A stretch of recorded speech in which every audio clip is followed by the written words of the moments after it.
মানবতা বিরোধী অপরাধে ফাঁসির দণ্ড মাথায় নিয়ে ভারতে নির্বাসনে থাকা সাবেক প্রধানমন্ত্রী শেখ হাসিনা ক্ষমতাচ্যুত হওয়ার 2 বছর পূর্তির দিনে ভার্চুয়াল মাধ্যমে একটি মতবিনিময় সভায় যুক্ত হতে যাচ্ছেন। ভারতের সংবাদ মাধ্যম ইন্ডিয়া টুডে জানিয়েছে, আগামী 5ই আগস্ট নয়াদিল্লিতে অনুষ্ঠিতব্য এই আয়োজনে তিনি তার ভবিষ্যৎ পরিকল্পনা এবং বাংলাদেশে ফেরার প্রস্তাবিত সময়সূচি নিয়ে কথা বলবেন। Foreign correspondents club of south Asia বা এফসিসি সাউথ এশিয়ার উদ্যোগে এই মতবিনিময় সভার আয়োজন করা হয়েছে। বাংলাদেশ সময় সন্ধে 6:30 থেকে রাত 8টা পর্যন্ত অনুষ্ঠানটি চলবে এবং ক্লাবটির সামাজিক যোগাযোগ মাধ্যমে সরাসরি সম্প্রচার করা হবে।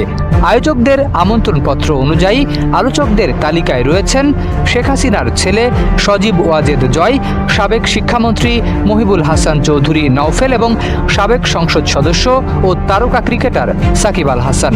এছাড়া সাবেক কূটনীতিক, নিরাপত্তা বিশ্লেষক এবং মানবাধিকার সংশ্লিষ্ট কয়েকজন ব্যক্তিও আলোচনায় অংশ নেওয়ার কথা রয়েছে।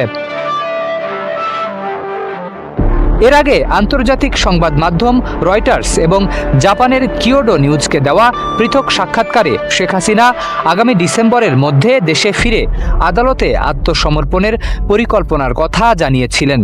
একই সঙ্গে তার বিরুদ্ধে দেওয়া মৃত্যুদণ্ড প্রাপ্তের রায়কে তিনি রাজনৈতিক উদ্দেশ্য প্রণোদিত বলেও দাবি করেছেন।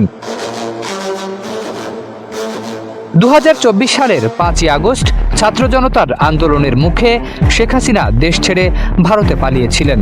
এরপর থেকে তিনি প্রকাশ্যে কোনো অনুষ্ঠানে অংশ নেননি।